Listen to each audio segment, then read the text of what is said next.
and welcome to another episode of the Family Gamers Podcast. This is episode 403. Hey, hello, everybody. We are excited to do another one. I'm always excited to do this podcast for two reasons. Number one, I love the community, and number two, I also love talking with my wonderful co-host. Aw. Who are we? We are the Family Gamers. As always, I am your host, Andrew, and I am joined by that lovely and amazing co-host, my wife, Anitra. That's me. All right, this week, we are going to talk about pressure. Anyway, whatever. We're going to talk about taking the pressure off. We love the board game community, but it can lead to some pressure. Pressure to play more games, pressure to play harder games. Are you getting judged by your BGG weight preferences? Pressure to keep up with the new hottest games. What can we do to dial it back and make games fun again? You may remember that we said that we were going to do fewer reviews, and part of that was pressure related. So we thought that this week we would talk about pressure. But first, I bet you have a fact for us. I do. So you know how over the last couple of weeks we've been talking about how when you play a board game, you want the game to say yes to you more than the game says no to you. Yes. Like at the end of the day, as much as I am a huge Donald Duck fan, Donald Duck's Happy Camper had that problem where it was saying no more than it was saying yes. Or like why we like Fleet Dice, because that game says yes all the time. Well, our fact today is a big no. 403 is the code on the internet for no. No. If you go to a website but you don't have access, 403. Technically, in the definition, the word is forbidden. Yeah, you usually get a white screen with black text, big super bold, and it just says 403 forbidden. Right. So 404 means you can't find like whatever resource you're trying to load, like a picture or whatever. 401 means you are not authorized to view this content. We're so sorry. But 403 is a big fat, yo, nope, not happening. So I pulled the actual definition. The HTTP 403 forbidden client error response status code indicates that the server understood the request but refused to process it. Like our children. The status is similar to 401, except that 403 forbidden responses, authenticating or re-authenticating, makes no difference. Honestly, Mom, I am your child. Still don't care. No. The request failure is tied to application logic, such as insufficient permissions to a resource or action. So anyway, that's our fact for 403. If you want to read the actual standards document, I did give the link to Anitra. She will include it in the show notes. But like, really, the only time you should be reading things like this is either when you're in the bathroom or you're trying to fall asleep. It's really boring. Maybe helpful if you're a web developer. Maybe. Otherwise, very boring. Yeah. Anyway, that's my fact. I have a message from our sponsor. Probably more useful. First Move would like to make us all more aware of some of the newer scams that are out there. In one of the latest ones, you will receive what looks like a totally legit email from a bank or a retailer that you regularly use with a link they encourage you to click for whatever reason. When you click the link, it may appear not to do anything. But what is happening is the scammer just installed a RAT on your computer, a remote access tool. Now they can log into your bank, and if you've turned off or if you never set up two-factor authentication for trusted devices, they're in, and they have full control of your account because the bank believes that it is you logging in. There are two ways to avoid this. First, always hover over a link before just clicking on it. On the bottom of the screen, you should see where the link wants to take you. And if it doesn't go to the website of the sending organization, don't click the link. Secondly, keep two-factor authentication on for all of your important accounts, even for trusted devices. Yes, it does make it slightly more annoying to log into the bank website, but it could save you a ton of headache later. If you'd like to talk to someone about how you can protect your financial assets, remember, you can book a free meeting with First Move Financial at firstmovefinancial.com/familygamers. Thanks so much to First Move Financial for continuing to sponsor the Family Gamers Podcast. All right, Anitra, we actually have a real good what we've been playing list. Yeah, it was nice. It's pretty good. It's pretty good. We did go camping. This was the camping trip that we do every year, so that was certainly helpful for the camping. We got a couple of games off of the Shelf of Opportunity. We did. Pretty awesome. We did. So, yeah. I think we'll get started at the top with a game that we've talked about before. we played more Paint the Roses, but we actually played it with 4 players instead of just 2. It was much harder with 4 players. Yes, it was. But I still like this game. I still think this is a really interesting, unique game. It really makes me think of like the Grim Masquerade, like these games that are really about hard deduction and not social deduction, which I actually don't really like, and nor do you. But this pure deduction thing is pretty fun. I like it. I like it a lot, but this is definitely a game that you need to play in an environment with minimal distractions. Like even us kind of taking a quick break and just having a conversation made it really hard for people to get back in and say, wait, who had what? Right. Like, what am I trying to deduce for which person now? Mm-hmm. So it's a very interesting game, but it is not nearly as light as it would appear to be. And I will say, like, the Grim Masquerade does a great job of towing that line and keeping things light by keeping all the information you need out in front of you. Mm-hmm. We also played some charcuterie that same night. We just wanted to play something that we already knew how to play, easy to get into. Yep. Charcuterie is a super fun game from Whitney Lorraine. It is a game where you're making a charcuterie board, and there's different scoring goals for like put meat next to bread, or pair your meat with your cheese or vegetables and hummus or whatever. I don't know. It's all sorts of random things, and you are arranging them on a little charcuterie board. It's an I Split You Choose game. It's pretty fun. Really good pictures. Yeah. Mm-hmm. I played a bunch more Hutan. Mm-hmm. Yeah, we've been playing that on Board Game Arena too. Yeah. It's been fun to play on Board Game Arena. I like that we don't have to clean it up when we play it on Board Game Arena. Yeah. I've played it enough, like the real thing in front of me, that I think I've actually gotten pretty good at cleaning it up effectively. But as I said in my review a week or two ago, it is kind of a big game for me to just pull out and play solo. It's not my first choice when we're playing in a group. So, Yeah, it's a question of like, it's a good game. Where does it fit, right? It's also beautiful. Like, even just the box, like, I don't even just mind having it on the shelf because it's gorgeous. Like, you know what I'm saying? I do love the way at the end of the game, it really does kind of look and feel to me like, oh, I built a tiny little rainforest and it's full of trees and animals, and the animals are kind of like poking their heads out around the trees. Mm-hmm. Mm-hmm. So I think this will stay in our collection for a while, especially with the different scenarios and challenges and stuff. I'm not sure it's going to stick with us long term. Yeah, I don't know. It's still really fun. I still really like it for now. Sure. We played some Stew with the family. 4-player Stew, which was a different experience than 2-player Stew. What did you think? I mean, okay. What will I say about Stew? I think Stew is a better, I'll say, time waster around the table than some of the other games that we've played. Sure. I like it better in that way because it requires a little bit of paying attention, but not really that much. Not a ton, no. Right, and it's not like a game like Fruition, which, while perfectly fun, like, there's only so many of these games where I have a letter and a category and I've got to come up with something that I can put up with, right? Like, this is something different, and I like that about it.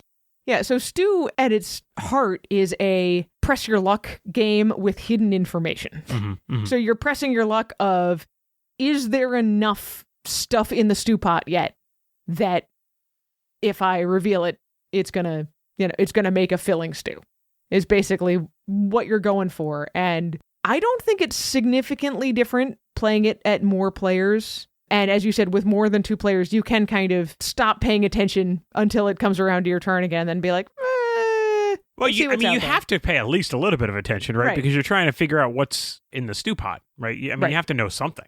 Right. I think this is going to be in our rotation for a little while as a waiting for our food kind of meal. Mm-hmm. Yep. It would not have worked as well when our kids were younger because there is a certain amount of implied focus, I'll say. Sure. What else? We played some Horrified. We mashed up the World of Monsters set and the Greek Monsters set. Yeah, so we've had this for a little while, and it's been something that we've wanted to get the review out for. But, honestly, it's been really difficult because we had to get the timing just right that we could actually get both of the different games and figure out what monsters we wanted to put together and do all this stuff. And it was not easy to sort it all out. Just took a while. Did you like it? I liked it, yeah. I struggle a little bit with how much... It's not even iconography in Horrified. It's just constantly trying to figure out where things go and where they need to go next. And putting 2 sets together just increased that overhead of things I needed to think about. So part of our review is going to be, you totally can do this combining sets things. There's rules in there to do it. But I would only do it if you absolutely love Horrified and really want to up that challenge a little bit by trying these different combinations. Yeah, I mean, I think I agree. It was interesting, and it's cool that you can do it, but there were certain, like, the green was blue and the blue was green, like little things like that, where I'm like, I mean, could this not have been done a little bit better? Yeah, the iconography for going across sets was not great. Mm-hmm. It could have been worse. It could have been a lot worse, but it wasn't the kind of consistency that we are now used to from things like Dice Throne or Unmatched or Lorcana or things like that, where they obviously have been constructed from the very beginning to be interoperable, interplayable. This does feel more like it was kind of pasted on afterwards of like, oh yeah, you totally can put these together. This becomes this and that becomes that. So, yeah. So, a little frustrating. But anyway, we got a chance to play it. So we've now played World of Monsters in all of its various incarnations. So I would say get ready for a snap review for that game. Should be coming out relatively soon. All right, next on the list, this is a game that we actually got a couple of years ago when we went to Tantrum Con, and it is Goblin Vaults from Thunderworks Games. This came off the shelf of opportunity. It did come off the shelf of opportunity, and it's this weird, like, bidding game. And then what game? There's is it like For Sale? Am I thinking of For Sale here that it reminded me of? There was an element that felt a little bit like For Sale. Well, because you bid on or Ra. Ra was the other game. Ra was the big one. So you bid on cards that are in a central tableau with cards that are in your hand, and then the winning bids become the next tableau. So I think it actually reminded both of us a bunch of Mind Up. You remember reviewing that? Yeah, well, it reminded you of Mind Up. It reminded me of For Sale and Ra. Well, because it's that idea of you're sort of bidding on the cards that are out there, but then the cards that were put out as bids become the cards for the next round. Right. That's directly from Mind Up. Well, it's directly the same as Mind Up. Yeah, I mean, look, this is a game, I don't think we played it and we're like, nope, we're never going to play this again, but I definitely think it's a game that's weird enough that we're going to have to play it a couple of times to figure out whether or not we really like it. Oh, I definitely liked it, and I'm looking forward to playing it again. So the thing with Goblin Vault is not only are you doing this sort of circular bidding, but you're also creating a tableau of cards in front of you that are going to score in very specific ways. And I think that's where the weirdness really comes in for this game, because there's a bunch of different stuff on the cards in the first place of if you can lay these cards out in this kind of an order, you'll get points. And then there are also public goals that change up every game. So there's a lot of different pieces of the scoring and how you want to lay things out that help you figure out what kinds of cards you want to bid on. Yeah, I mean, I don't know. I feel like I need to play it more times to figure out whether I like this game or not. I just don't know yet. Sure. I definitely liked it. I'm definitely happy to play it again. Sweet. Speaking of games you're happy to play.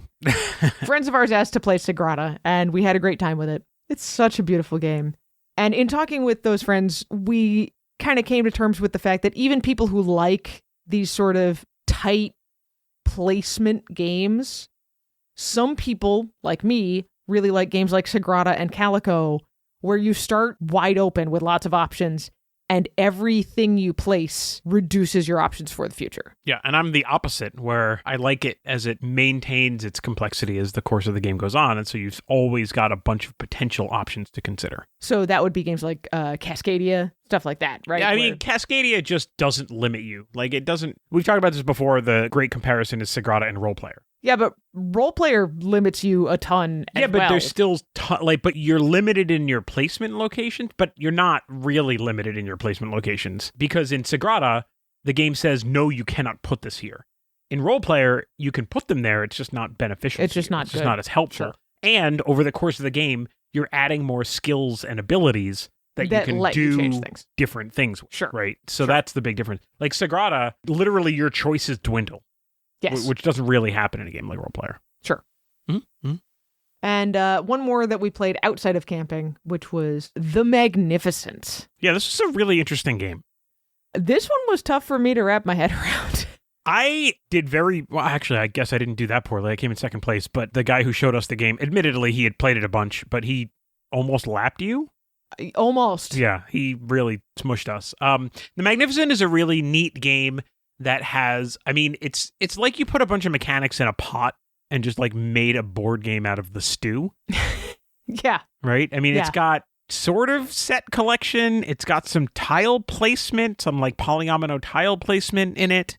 It's got, I wouldn't even call it action. It's dice rolling, dice allocation, I guess. No, it's definitely got action selection, because even once you've picked a die, you've got a bunch of different options of how you could use that die. Yeah, and you have an arbitrary number of workers depending on whether or not you start with one, I think, and then you place tiles to get more. Like, this game is literally, it's like a stew of a bunch of different mechanics. Mechanic salad. Yep.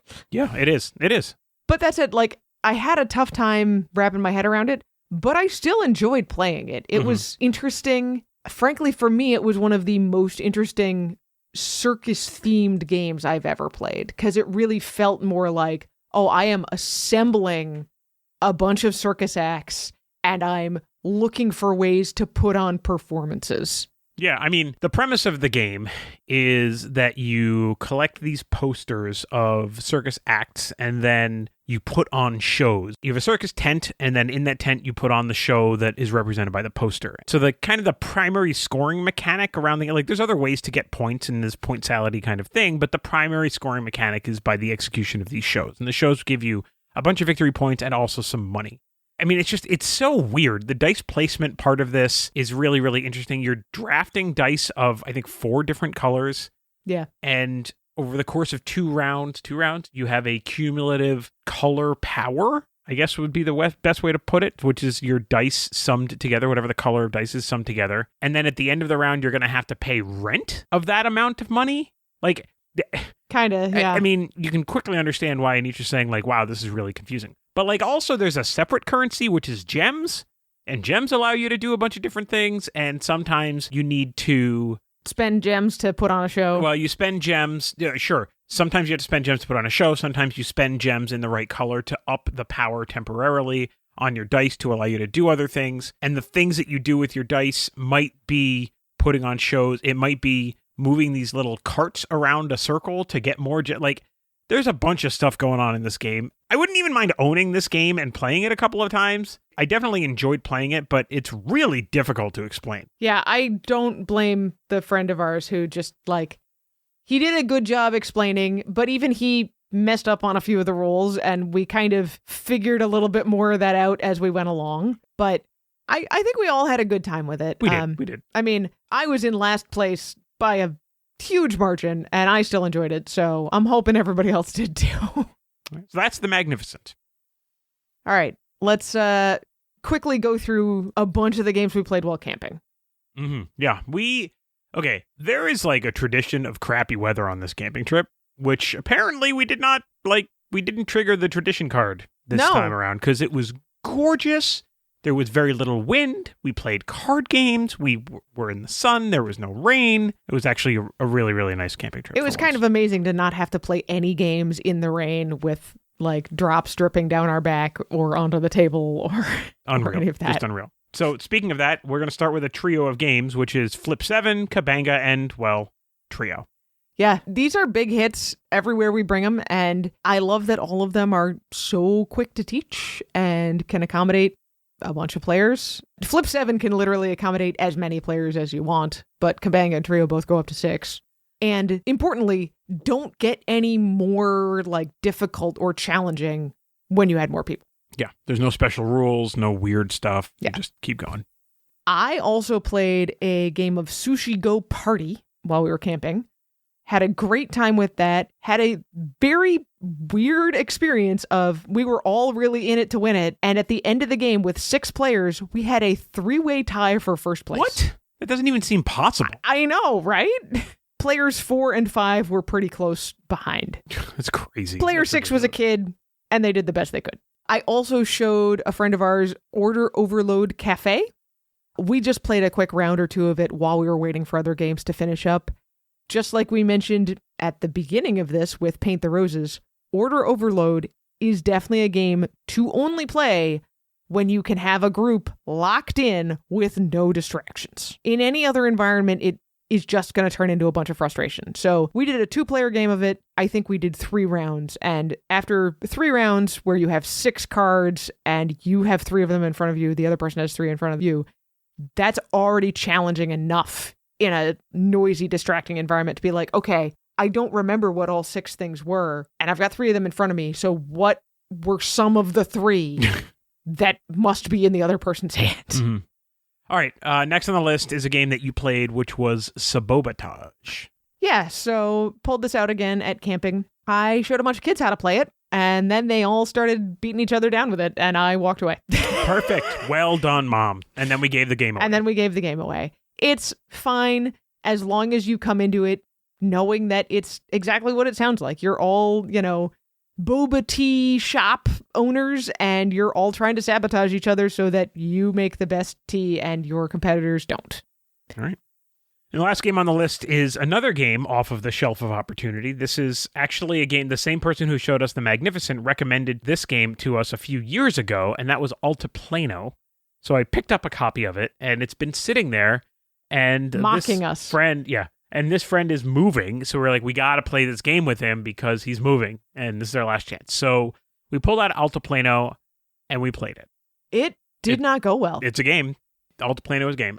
Altiplano is a bag builder, right? So you are going around all these different places, worker placement-y, and accruing all of these resources, which you will then pull out. You'll have a number of storage spots for all these resources, and you pull out that many tokens and put them in the storage spots, and then you allocate all of those different resources to all of the various things that you are then going to turn around and put your workers on in order to, at the end of the day, I guess just make the most money, right? Victory points, money, pretty much the same thing. Yeah, make the most victory points, because money is a different thing that doesn't matter at the end of the game. But in addition to that, when you say place your workers on that, your workers have to travel around a circle, and you might not be able to get them to everything you want them to do in a given round. Right. So you have a home board, which has sort of spots for all of the different locations in this ring. And on those spots, you put these resources, kind of queue them up so that when your worker gets to that location in the ring, you can perform an action. The problem is that when you move your workers around the ring, you also need to pay like food to the workers. Yeah. You get 1 movement for free, and then anything else you have to pay food for. Food basically becomes your action count for the round. And if you don't have carts, then you're moving 1 step at a time around this like 6 location circle or 8 location circle or whatever it is. Oh, and don't forget that food is also a resource that you might want to use in some of those other places to help you build better stuff. Right, that's also true. Also, all of the different players have asymmetric player powers, some of which are grossly unbalanced and are way more powerful than others. Yeah, so there are a lot of interesting ideas there in Altiplano, and I think the core gameplay loop is good. I liked a lot of what I saw, but as the 4 of us who played, and we're all big gamers, as the 4 of us who played kind of did our post-mortem and we're like, well, if we changed this, and then if we changed this, and then if we changed this, and at some point we could look at it and go like, or we could just play a different game. Right. I mean, if we're going to change that much about it, it's not worth coming back to. Yeah. I mean, sometimes you can change a game like to fit your personal preferences or something like that, and that's fine. Right. But when it's like, let's fix a broken game, like, or just not play that game. I'm not even sure Altiplano is broken per se, but with all of us saying like, well, I'm not sure I would play it again unless X and Y and Z, it comes down to let's just play a different game instead. Right. Yeah, that's true. So Altiplano was a big miss. Yeah, I mean, I wouldn't do the whole thumbs down like raspberry thing, but, just really didn't hit for us. I know there's an expansion for Altiplano. I don't know if it fixed any of the problems, but too late. It's in the purge pile. There you go. All right. Well, it's not in the purge pile. Our monthly report. It is not in the purge pile. Many, many games in July. Even myself, I'm pretty proud of my July. We did okay. We're going to do even better in August. Calling it now. Probably. Even better. Sure. Okay. But yeah, July was a lot better than our last couple months have been. Especially for you. Yours was a lot better too. So my July, I have 49 plays of 27 unique games. How about you? I mean, I'm impressed, first of all, that with 49 plays of 27 games, you only have an H-index of 3, but I digress. I had 29 plays of 17 unique games. So generally, my goal is to have more plays of the number of unique games that you have, and I have achieved my goal. You achieved your goal. My H-index, also 3. Yeah, so my H-index is 3 in July because I played Trio 6 times and Hutan 4 times, and 5 other games 3 times each. Yeah, see, I didn't get that much variety on my H-index of 3. I had the Crew Mission Deep Sea 5 times, Paint the Roses, I think 4 times, and Trio probably 3 times, right? And then bringing up the rear were Jekyll and Hyde versus Scotland Yard, which we should probably talk a little bit more about because we've actually been successful with that game finally, and Hutan. Yeah, I mean, I have 3 plays in here of Paint the Roses and Fight for Olympus and Canvas Critters and Jekyll and Hyde versus Scotland Yard and Corto. Like, other than Jekyll and Hyde, all of those are pretty short, and it was stuff that was easy to get off the shelf in July. For what it's worth, we're over a week into August at this point. I don't think I've played any of those again yet in August. Trio I have, and Hutan I have, but the rest, not really. Well, I mean, what I can say about August is that I'm beating my 1 play per day thing. Ooh. So that's good. Good. Well, we better keep up on that then. Yeah, I'll try. I'll try my best. All right, so I guess that's it for what we've been playing. At this point, I think we'll take a look over at the community to welcome some new community members and then maybe talk about some back talk from last week. Sure. Let's do that. Sure. All right. I'm going to get us started by saying welcome to Jeremy. Welcome to Stevie. Welcome to Kathleen. Welcome to Ravish. And welcome to Christina. We're so happy to have you in the Family Gamers community. And so is this cat playing Uno. Cat playing mysteriously non-name branded black cards with red ovals. Yes, card game. Excuse me. Obviously. But some of you have already been commenting and asking questions and talking about stuff in the community, which we hugely appreciate. The numbers are all well and good, but really it's the participation that we're looking for. Yeah, definitely. Mm-hmm. Speaking of participation, I think my my lesson learned from our back talk from 2 weeks ago was that I need to ask more controversial questions or like questions about things that people don't like. Yeah, because then people talk a lot. Man, people have opinions. So anyway, so I've got our Facebook post up here. Anitra, I'm sure you have the Discord open. I do. I asked about something that we didn't like. Here it is. Tell us about a style of board game that you struggle with or just that you don't like. Do you want to get better or do you avoid playing that kind of game completely? I mean, for us, it was slapping games, right? Like, that's the big one. Like, we don't really like social deduction either, but it's the slapping ones that we actively avoid. Yeah. I think I mentioned that on the Facebook post. Mm-hmm. All right. Joseph Renninger says, my least favorite mechanic is an auction because I am so bad at them. My wife is too, which doesn't balance things out. It just makes it more awkward. We wanted to love Castles of Mad King Ludwig, but the auction is so difficult for us. We love building the castle room by room, but there must be a better way or some other game that lets you do that without the psychological or mathematical puzzle that is an auction. So, Joseph, if it makes you feel any better, I really can't stand that game. I don't know why. Maybe it's the auction. I have no idea. I feel like I should like it, and I just don't. We had it for a while. I tried it a bunch of times. Couldn't get into Castles. On the Discord, our son Asher says, I seem to generally struggle with trick-taking games, but it's not enough for me to not play them. Thanks, Asher. We appreciate that you're willing to play trick-taking games with us. All right. Anitra mentioned slapping games. She says it's speed matching games or slapping games. She grew up playing Spoons and Dutch Blitz, and she hated them. I hated playing those as a teenager. All right. I think this came up because somebody mentioned playing Slamwich. I think it was the Slabies mentioned playing Slamwich. Yeah. It was one of their evergreens or something like that. But it always caused some hurt feelings. So you'll play them, maybe, but you'd rather avoid them. Yeah. So Slamwich is not good for me or really for our family. Mm-hmm. Too many hurt feelings. Kristen says, I'm not a fan of area control. I'll play if someone else really wants to play, but it's a mechanism I don't seek out. MT Reading says social deduction is something I avoid, and auction games are hit or miss.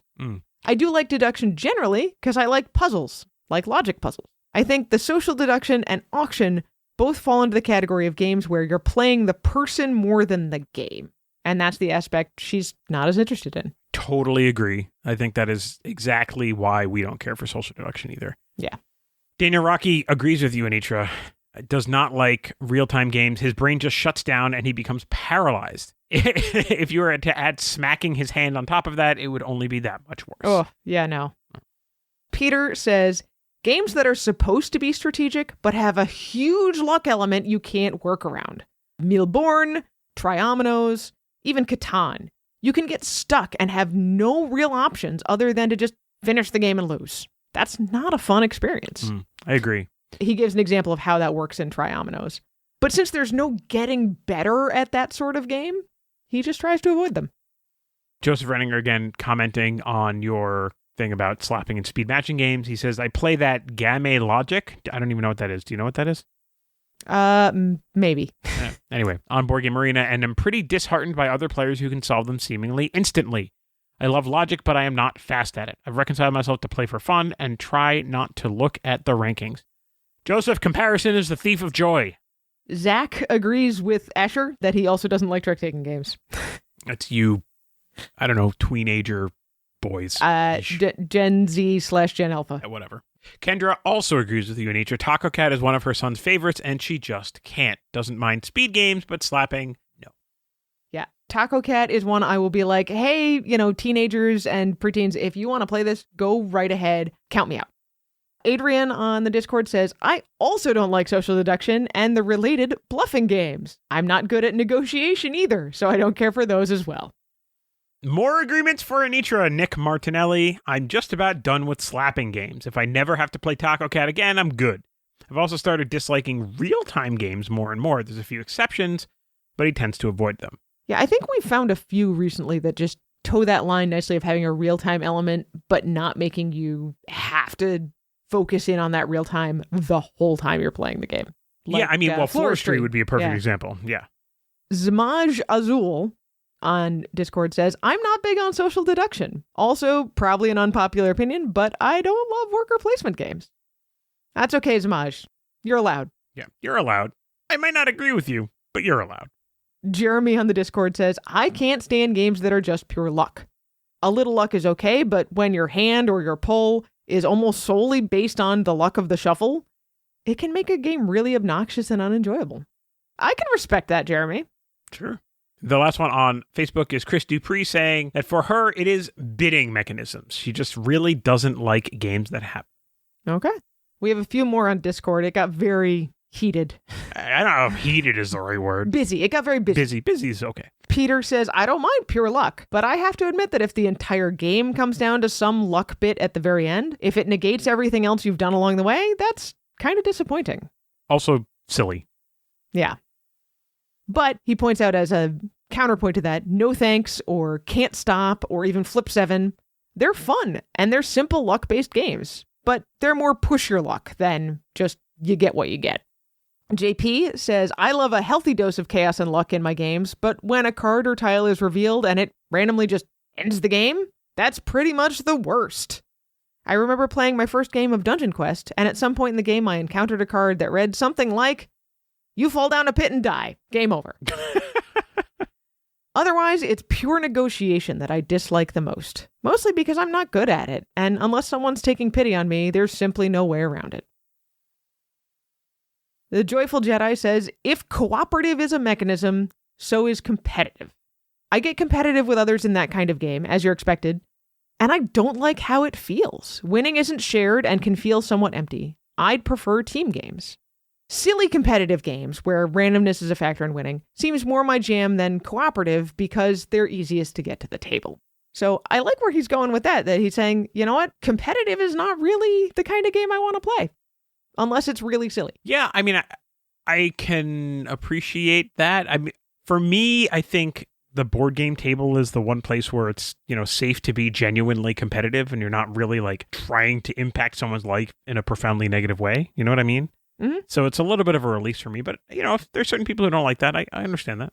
Courtney says she'll play anything twice, but she'd rather not play any more social deduction games, and she doesn't want to teach her kids how to lie to her better. I understand that, for sure. The Joyful Jedi countered that with, think of it more as teaching them to know when others are lying to them, which I think is a great framing for why bluffing and social deduction games can be a good choice, even if I still don't prefer them with kids. Sure. Sure. I think that's fair. Yep. And I got one more. Bobondi is responding, I think, to one question ago of when we asked about your evergreen games, and I want to honor that. He says, whenever we have a larger group, we play Colt Express. We tried the team variant recently with 2 trains going in opposite directions. Ugh. That was awesome. Oh, all right. Sure. Okay. He also says, Catan is still my stepkids' go-to game, but they refuse to play with cities and knights, so I'd rather not. What, vanilla Catan is too vanilla for you, I guess? Maybe. I don't know. All right. Well, this was awesome. It was a lot of fun over the course of the last couple of weeks to see people weighing in and sharing their thoughts. So we do, in fact, have another Backtalk question for you at the end of the show. Stay tuned. Mm-hmm. Let's take a quick break, and when we come back, we're going to talk about pressure. We'll be right back.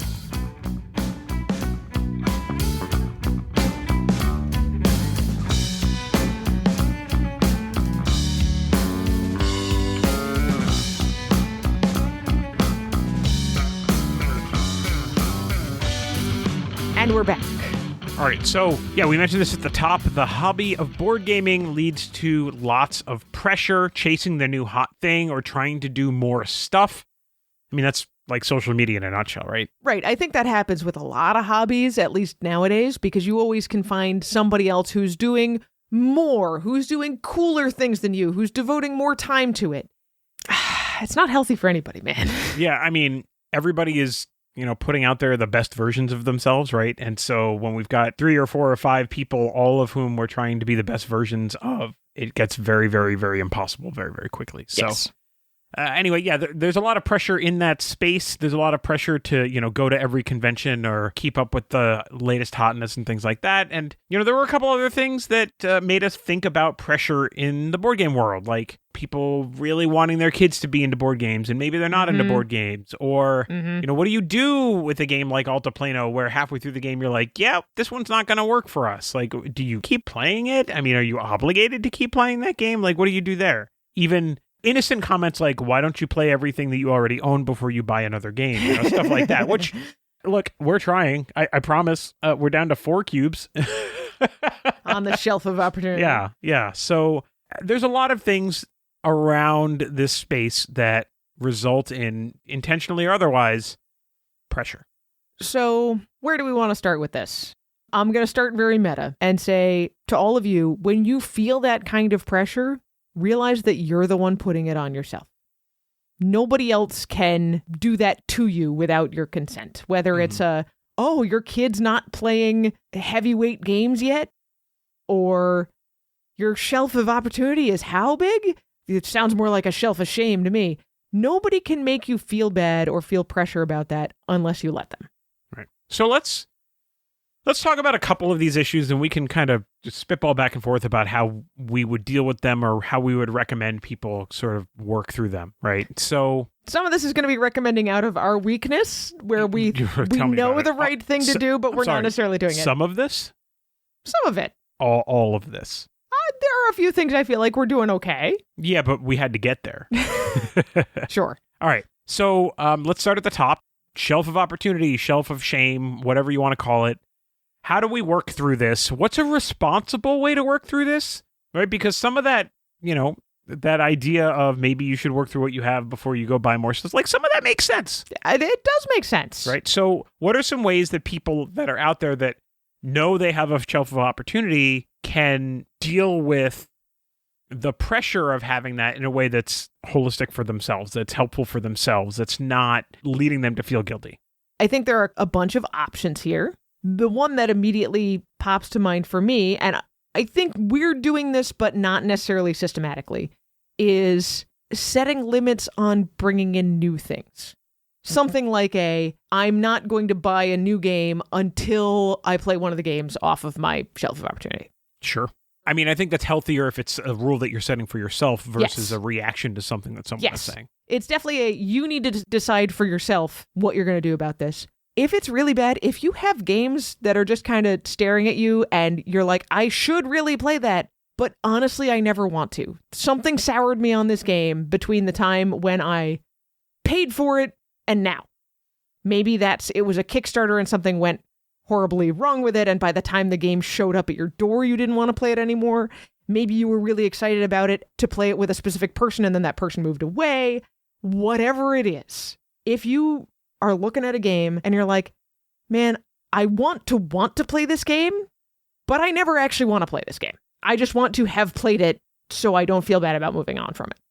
I would say set yourself a real choice there, which is either I'm going to commit to trying this and playing it, with another person or something, but like I'm going to set a date and do it. And if I can't manage to do it by that time, I am just going to move on from it so it's not staring me in the face anymore. Yeah, so this is something that I have this conversation with a lot of people because purging in general is really, really hard.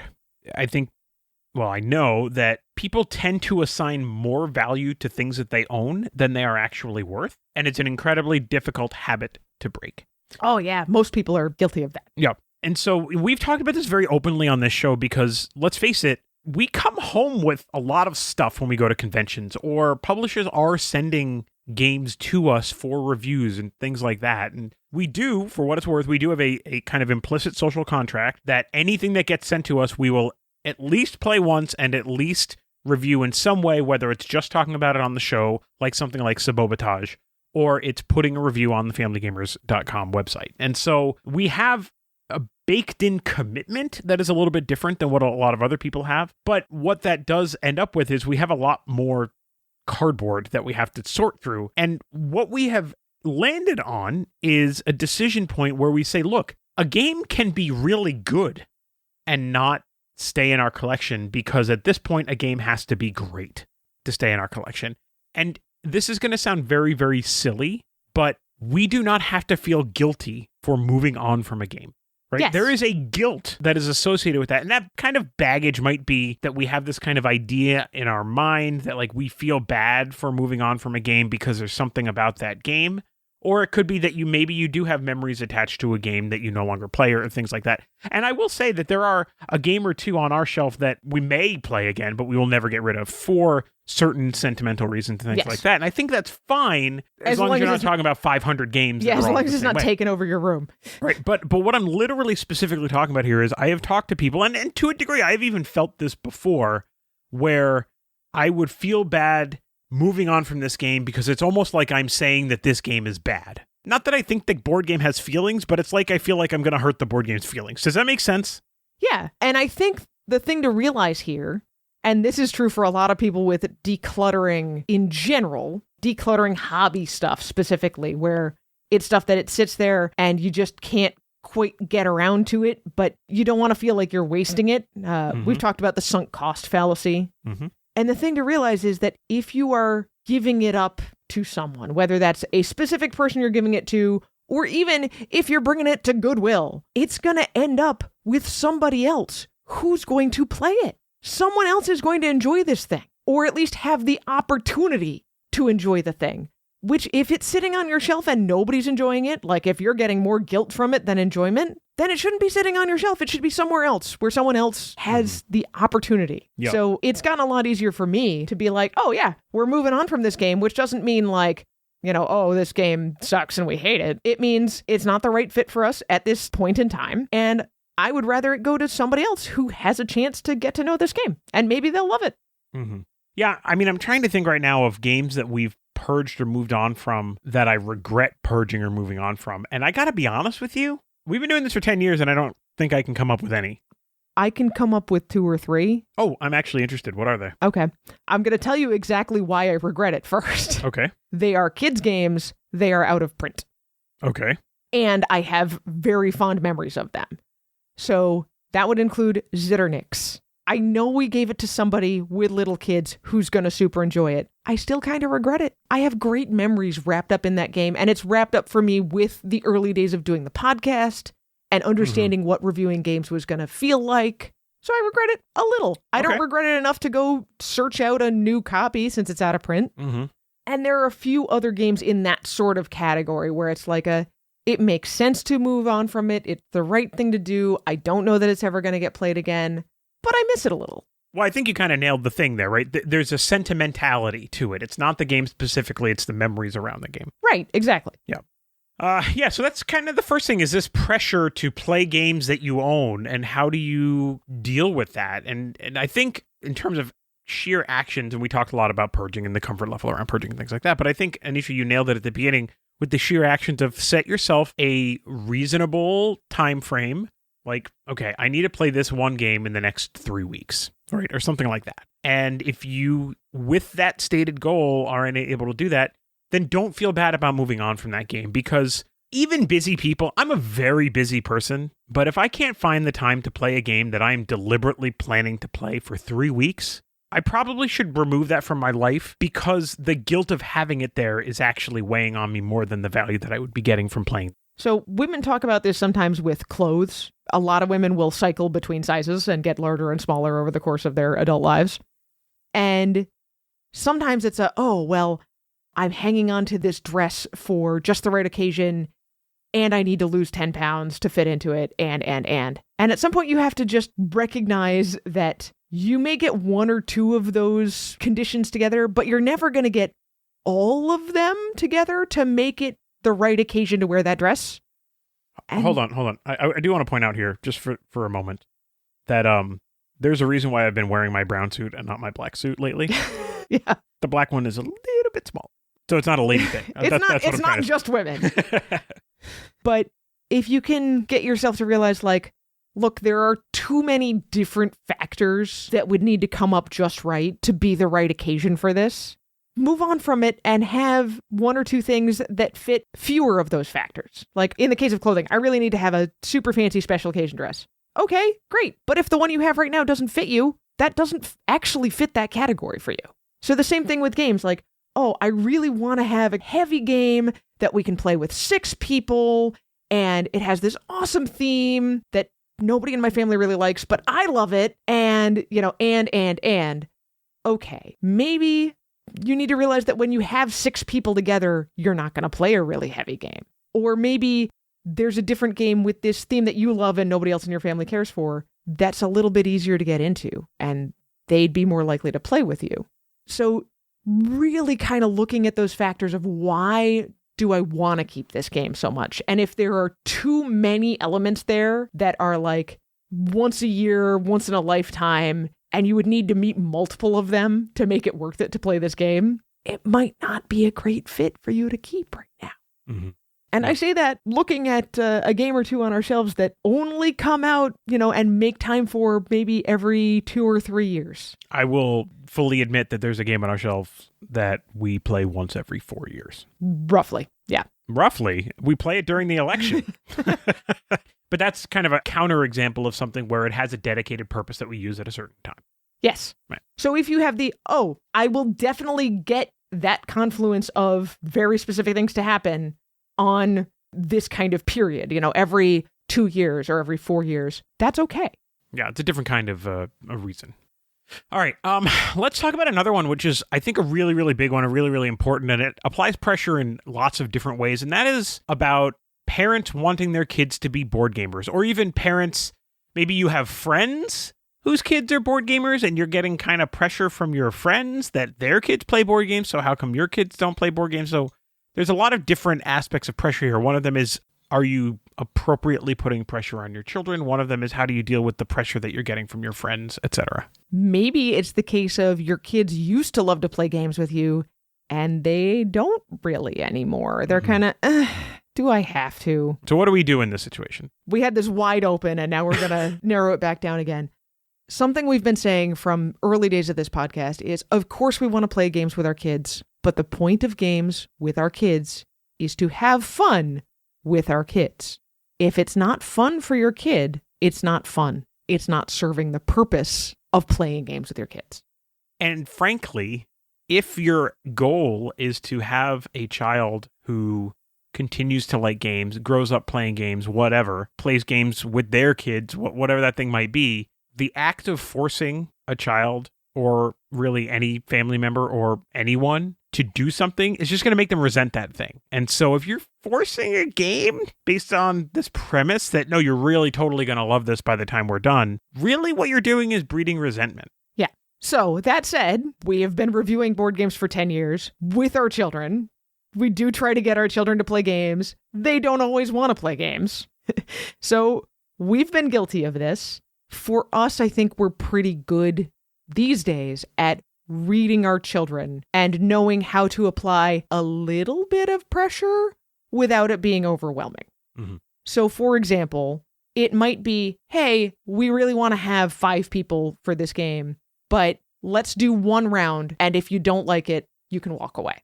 And there have been occasions where the kids took us up on that. Most of the time they get into it and they're like, actually, this is pretty okay. It can also be, hey, we're having family time and playing this game together. I'd really like you to play with us. What if you have a special snack? Is that enough to get you to try the game with us? This is not exactly a bribe. It's kind of a bribe, but it's not exactly a bribe. It's I'm trying to meet you halfway. I know this is not your favorite thing, but I'd really like you to participate. And I feel like as parents, there's a lot of things in our kids' lives that are in that weird in-between space of like, it's good for you and I want you to do it. But if I push too hard, then it's not going to be good for you and it's not going to be good for anybody. Right. Look, I mean, this is a thing where you just need to talk to your kids. Have that conversation, try to understand what they do or don't like. And the truth is, if they just say, nope, I just don't like playing board games, then that's it. You right? got to back off. That's it. You have to back off. If it's, I don't like this thing or whatever.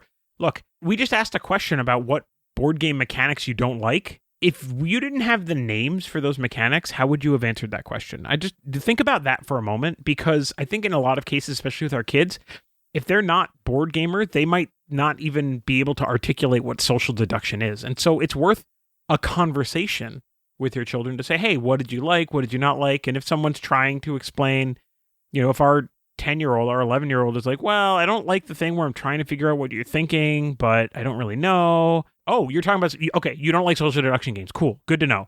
Right. But again, if they're not board gamers, they don't know how to even say that. Right. So they're not going to volunteer that information. And so having that conversation is extremely important.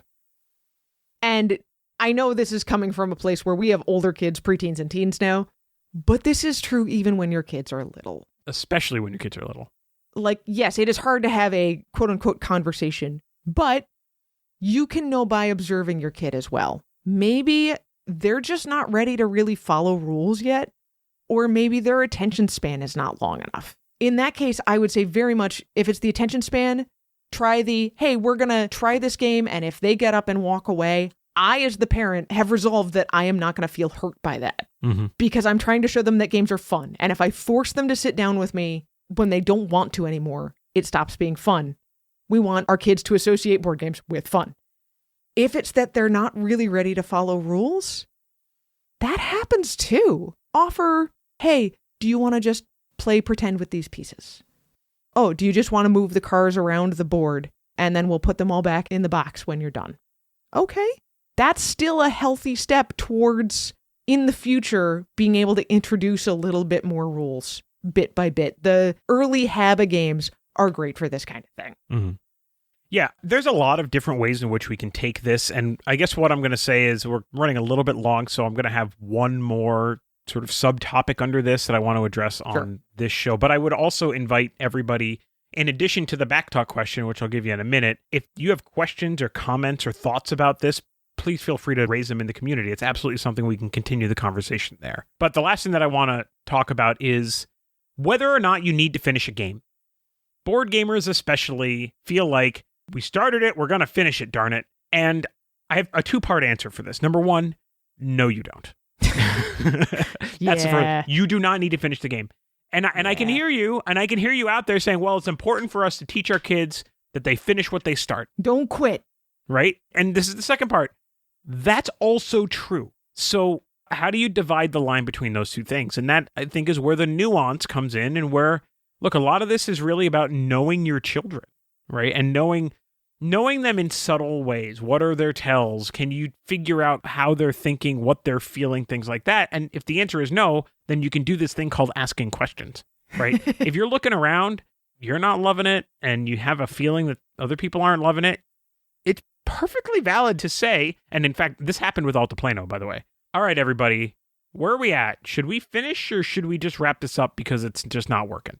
Right? And then go around the table. And some people might like it and some people might not. And what we did with Altiplano was we all basically said, yeah, I think we're not going to play this again, but let's finish it and see how it all works out, right? And we so that's all what we felt did. that way. We all felt that way. I think if anyone at the table had been like, I am so done with this, can we please just stop? Everyone else would have been like, sure. Yeah, like, look, there is no merit badge for finishing a game that nobody liked. It's true. Right? It does. The amount of time saved and the relative happiness that, you didn't sacrifice on the altar of completing a game, right? It's worth it. It's just a game. Yeah. And I think that, when we talk to our kids about being good losers, bad losers, good winners, whatever, it's really easy to say, well, it's just a game. But then we have a really hard time just stopping and cleaning it up. Yeah. Even though it's just a game. And we want to demonstrate that too. Yeah. So, but it is important, that idea of you finish what you start. That's also a good idea. So it really depends. Like if people are miserable, it's like, you know what? It'd be better off if we just stop. But if people are like, it's like, all right, well, let's see this through and see how it ends up. There's a spectrum for this. And that's something that's really important to understand, is to be willing to just put it down and let it go. Yeah. And I even think that there's a level to which if you are asking your kids to participate in a game and they're a little bit unwilling, but they're willing to go through with it for you, for the sake of the relationship, and then halfway through you look at them and they're just like, they want to tear their eyes out. Asking that question and then being willing to give up and put that foot forward first, I think is going to gain some cred for the next time you want to play a game. Yes. I have one more thing I really want to add about trying to force your kids into playing games. We talked a little bit about where our kids are now. We talked a little bit about young kids. Something that we are on the way out from, but I have definitely heard other parents talking about, is it may just be that your kid doesn't want to play games with you. Bum, bum, bum. Sadly, this is a normal part of growing up and that sort of late preteen, early teen age range. It just is. It's part of finding their independence, doing the things that they want to do with their friends, which is different than hanging out with mom and dad. Hopefully your kid doesn't want to just completely abandon you and never do anything with you. But at this age, they are way more tied to their friends. And in this case, if you're in that right now, I will say, if you had a good relationship with your kid when they were 5, 6, 7, 8, and now they're 11, 12, and it feels like they just don't want anything to do with you, be patient. Step back a little bit, try to do what you can to support where they're at, and keep offering to play games or whatever. Don't be offended when they say no, but show them that you're still there, you're still interested in spending time with you, and they will come back around eventually. Yeah, hopefully. I mean, the other thing I would kind of add to that, and this is something that we've tried very hard to do, we try to be the destination house, right? As much as I joke about, oh my goodness, there's 10 preteen boys running around like crazy people in my living room, we want to be the place where the kids come to hang out. And that allows us to continue to be a constant in their lives and even potentially interacting with some of their friends. Yeah. In a way that is not weird. And it gives some entree to those opportunities when it's 8:00 at night and the kids need to, the other boys need to go home. And it's all right, well, let's wind down with something. And you're not all of a sudden, ta-da, appearing, and you hadn't been around your kids all day long because they were out somewhere else. And they're just oh, I just need some downtime, dad, whatever. Yeah. And this is not possible for everybody. I get it. But by trying to be that destination place for kids to feel like they can safely hang out there, it makes a lot of these other kinds of conversations less awkward. And it's not just a case of logistics. Not every kid is going to want that either. Sure. Don't be offended if your preteen or teen kid doesn't want their friends to come to your house. Mm-hmm. It's very personality dependent. We've seen a little bit of everything from our kids at this point. All right. Well, speaking of seeing a little bit of everything, that leads into our new back talk question. That was a lot of everything. Well, one of the things that I think every parent jokes about is all this ridiculous language they get from their children. Not like bad language, but like weird slang. And one of those that our kids are saying all the time right now is low key. Oh my goodness, all the time. I low key like this thing. Right. But I want to use low key the way I use low key, right? The way, what's your favorite low key game? That's the question. When you just want to relax, what do you play? Maybe it's a simple solo game. Anitra, I know you have a lot of simple solo games that would qualify as low key games, right? Or maybe it's just a game that you know so well that you don't have to think really to play it. Like you have to think a little bit, but you're not like, oh, I don't remember the mechanics or whatever. Like for me, Jekyll versus Hyde is that game. Yes. Right? I would qualify that as a low key game or for us. would be a low-key game. Just because I've played them so much, I don't need to look anything up. I don't have to really think all that hard. Yeah. So, Anitra, do you have an example here? I mean, I like Jekyll versus Hyde as well. That's a go-to for you and me. Mm-hmm. As far as a solo game, I go through seasons of this, but I really do keep coming back to Grove over and over again. There's something about the overlapping cards and the dice to keep track of stuff that Sure. I think it's the dice keeping track of stuff that makes me feel like some of that mental math I have offloaded onto the game itself. Okay. To then pick up at the very end of the game when I'm calculating my score. Well, and that's the whole goal of this whole low-key thing, right? Is to offload as much as possible Right. and to just be chill. So, Right. All right, Anitra, where can people answer the Backtalk question or ask more questions or make more comments about pressure in the board game space? Yes. Please, you can also tell us about something you feel pressured to do with board games or what you're struggling with there. Or really whatever. You can anything Hey, family man. game related. Specifically, if you're answering the Backtalk question, go to the Backtalk channel on the Family Tabletop Discord. We'll also have a specific post in the Facebook community, but we've got plenty of other channels in the Discord and plenty of other conversations going on in the Facebook community. Mhm. Those are great places to talk about, I don't know, what you feel pressured to do in board games, or you can tell us how you figured out that you were mistakenly pressuring your kid and you've managed to back off. Yeah, I that's don't like the worst feeling, by the way, but yes, it absolutely happened. It absolutely happens. Mhm. You can find us on Facebook, on X, on Instagram, very rarely on TikTok, at Family Gamers AA. You can join the Facebook community at thefamilygamers.com/community. You can join the Discord at thefamilygamers.com/Discord.